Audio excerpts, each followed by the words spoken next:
Irmão querido, irmã querida, bom dia! No Palavra Plena dessa manhã de quinta-feira, 5 de junho de 2024, eu estou com a minha Bíblia aberta no Salmo 18, verso 31, que diz assim: Pois quem é Deus além do Senhor? E quem é rochedo a não ser o nosso Deus? Assim nós devemos funcionar.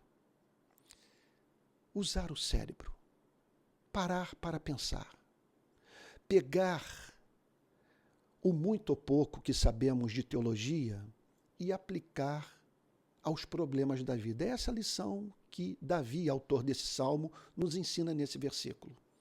Porque veja o que ele faz. Ele pega uma doutrina, veja só, para cujo conhecimento você não precisa de muita sofisticação intelectual. Ela está presente em toda a Bíblia.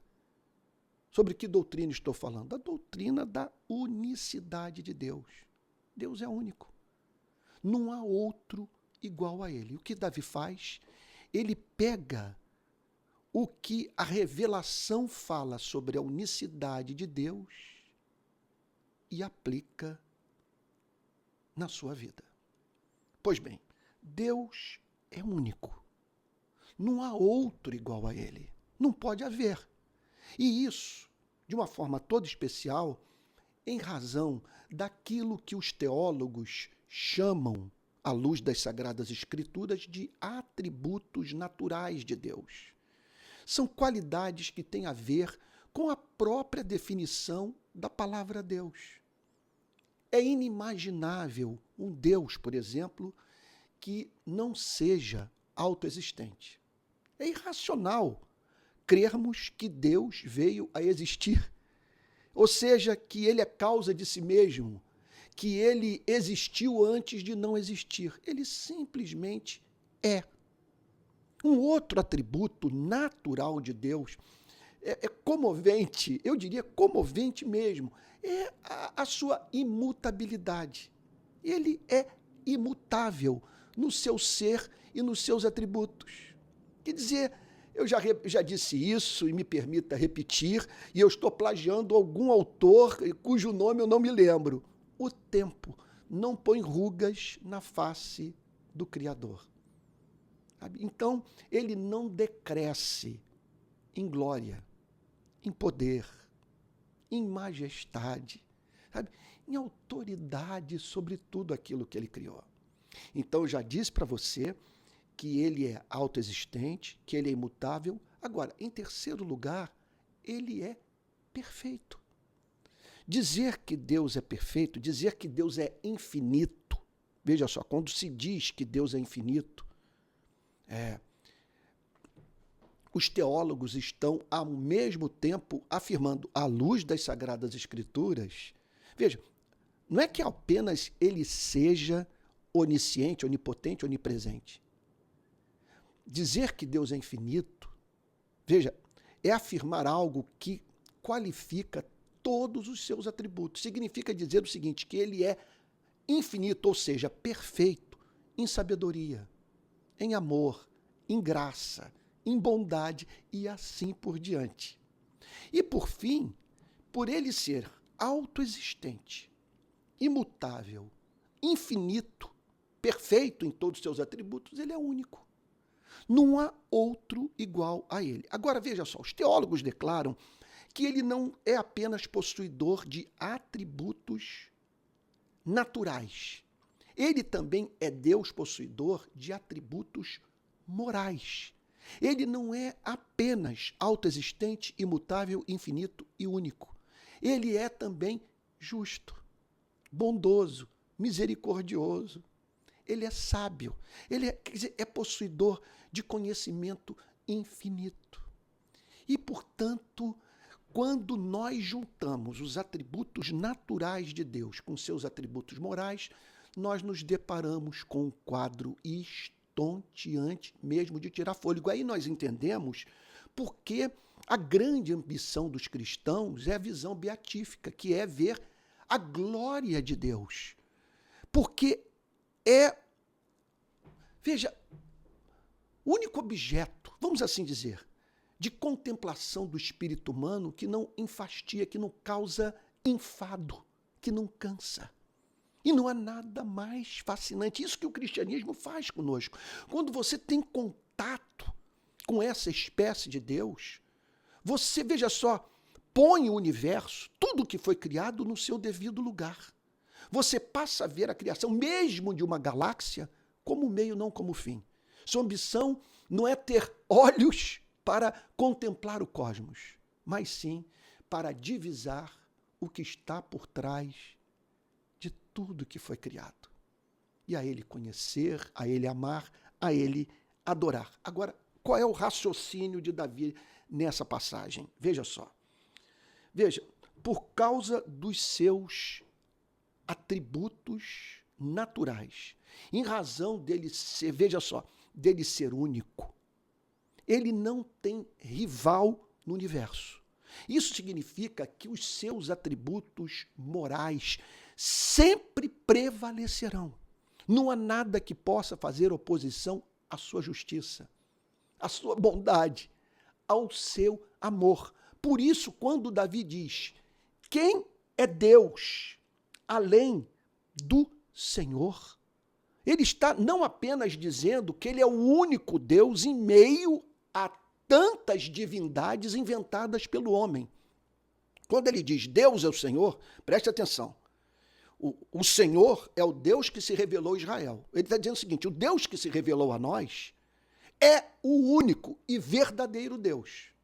Então, é claro, ele está afirmando que o Deus que se revelou a Abraão, Isaque e Jacó, o Deus das Escrituras do Antigo Testamento, é o único Deus. Mas ao afirmar isso, ele não está apenas declarando que o Deus de Israel é o único Deus. Ele está dizendo o seguinte, que o Deus ao qual Israel serve e ama, e que de Israel cuida, sabe? Esse Deus não tem rival no cosmos, ele não tem inimigo, porque ele é único. Não há um outro ser imutável, não há um outro ser eterno, não há um outro ser perfeito, não há um outro ser autoexistente.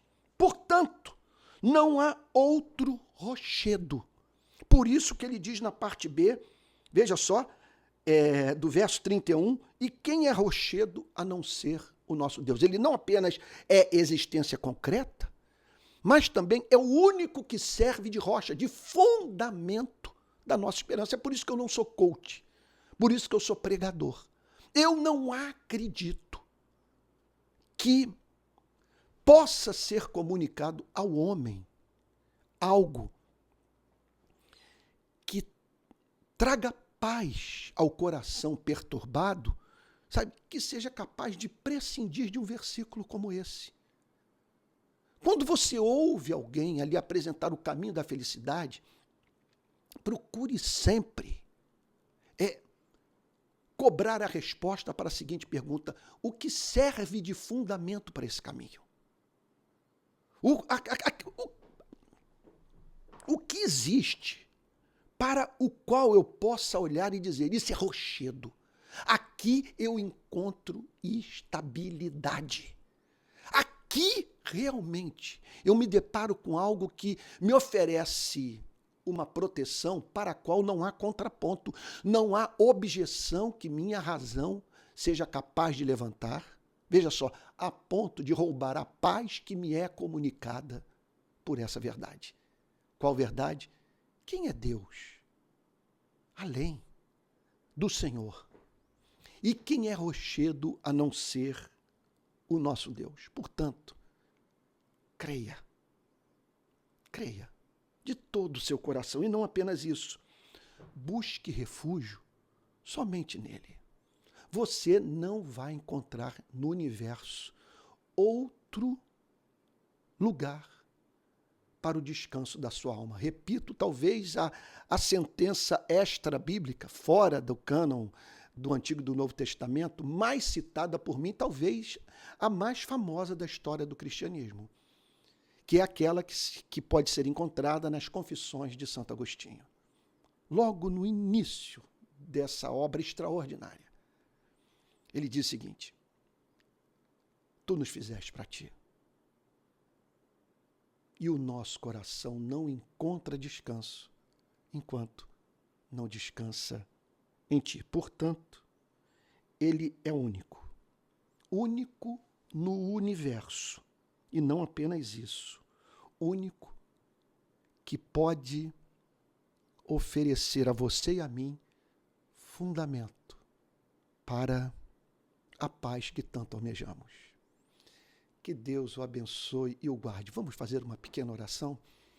Pai Santo, que tudo que nós acabamos de trazer à nossa mente desça para o coração e comunique a paz que excede todo entendimento. Ajude-nos a usar o cérebro, a conhecer teologia e saber aplicar a verdade em nossas vidas. Faz assim, Senhor. E se tem alguém me ouvindo nesse momento, passando por tribulação severa em sua vida, fale para ele, fale para ela. Quem é Deus além do Senhor? Quem pode se levantar contra os propósitos que estabeleci em amor para a sua vida? E quem é rochedo, a não ser o Deus que se revelou a você? Faz assim, Senhor, em nome de Jesus. Gente querida, olha, nesse final do Palavra Plena, eu gostaria de lhe falar sobre o Clube do Livro. Agora em junho, eu vou começar a falar sobre 15 obras que julgo de valor incalculável para a nossa formação intelectual. A maioria teológicas e algumas seculares, não cristãs.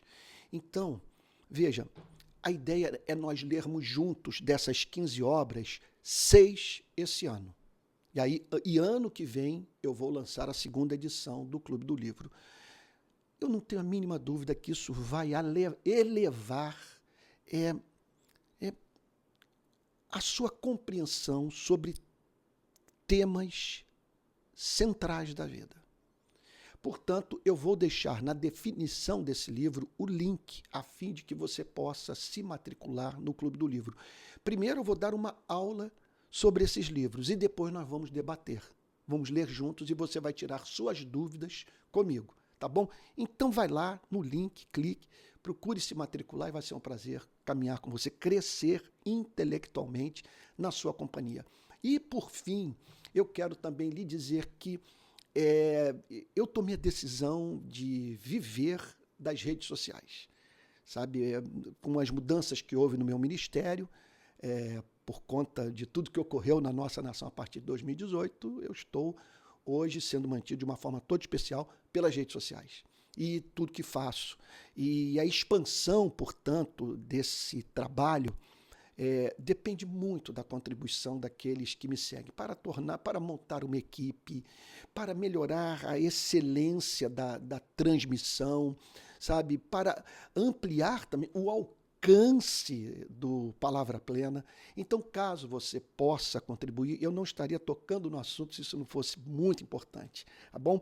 Eu peço que você faça o seguinte: ou se torne membro do meu canal de YouTube, ou participe do Apoie-se, que é uma plataforma que permite as pessoas contribuírem com causas que elas acreditam. E uma outra coisa que você pode fazer é enviar uma oferta para esse Pix, palavraplena@gmail.com, tá bom? Que Deus o abençoe e o guarde, que ele faça resplandecer o seu rosto sobre você e tenha misericórdia de você. Que sobre você ele levante o seu rosto e te dê a paz.